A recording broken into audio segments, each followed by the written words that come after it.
another episode of our care guide series, and in today's video we're going to be covering the care for beautiful Phalaenopsis orchids. Now, orchids are a really popular houseplant because they have long-lasting blooms, they're relatively easy maintenance, and they make a great gift for any type of occasion. Whether you're talking about Valentine's Day, Christmas, really any occasion, these are one of the most gifted plants. So in today's video, we're going to cover how to care for these in terms of watering, lighting, humidity, repotting, as well as fertilizing. So we'll start off with the lighting. Orchids are epiphytes, which means they grow on top of trees and rock formations in the jungle. So they're only getting diffused lighting coming through the tops of the trees. So in your home, these will thrive in medium to bright, indirect, or diffused lighting. You want to avoid direct sun. Now, in terms of watering, there's many different ways that people like to water orchids. One method is to soak the roots in water for a few minutes, then removing it and allow the excess water to drain out. Typically this is fine if your orchid is potted in orchid bark medium. If it's potted in moss, we don't really recommend this method because the moss will hold too much moisture. Now, for the watering, generally it's every 7 to 10 days. You want to wait till your orchid is getting a little bit dry. Another really popular method that you might have heard of before is the ice cube method. So you're going to want to take 3 ice cubes, you're going to sit them on top of the orchid media. You don't want to sit it on top of the leaves, the ice cubes, so put it on top of the media and it will melt and water your orchid. It's really hard to overwater using this method, so that's why it's a really popular method. Now, because conditions vary from home to home, a good starting point is using 3 ice cubes a week and then see how your plant reacts. An easy way to tell if it's getting enough water or not enough water is by taking a look at the root system. Now, if you look at the root system, roots that are silvery gray, they need some more moisture. They're not going to have enough. If your roots are nice and translucent green, that means that you have plenty of moisture and it's doing well. So that's it in terms of watering. Humidity, regular household humidity, they're usually fine with it.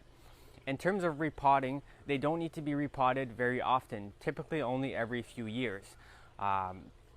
Once the plant has grown a lot, there's no more room for the roots to grow, then it might be a good time to repot. Now, when you're repotting, there's a few important things to consider. You're going to want to use fresh orchid potting mix, like this stuff here. This is a great medium to pot your orchids in.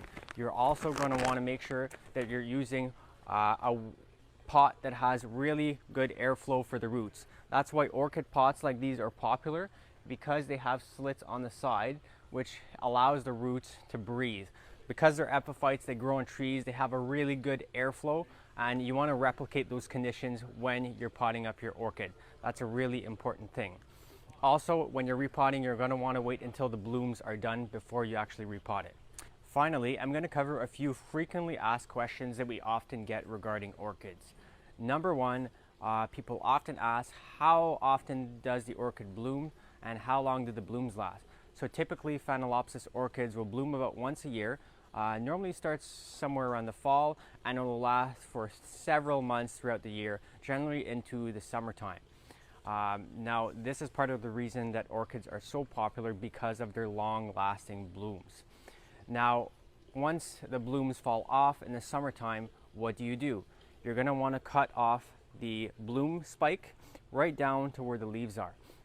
And after the blooms fall off in the summertime, it's going to go through a period of growth where you'll get probably a couple new leaves that will come out before it will produce a new bloom spike in the fall season. Now, another really popular question that we get is, how do I get my orchid to rebloom? So there's a few different things that you can do to help it bloom again. Now, in our homes, the orchids often have really consistent warm temperatures. So sometimes we have to help them to realize that it's fall and it's time to produce a new bloom spike. So one way that we can do this in the fall is to allow the orchid to experience some colder temperatures down to about 15 degrees at night for several nights to help it realize, okay, it's fall and I need to produce a new bloom spike. The other really important thing to get orchids to rebloom is they need to have a really healthy root system. So ways that you can ensure this is make sure your orchid roots have a good airflow. That's why orchid pots are a really helpful tool, because they have slits, and basically it allows the roots to have good airflow to mimic the conditions it has in the wild. And orchids need a good strong root system in order to rebloom. That's it for this week's video. If you have any questions, drop them down in the comments below. Thanks for watching. Please subscribe, like, and comment.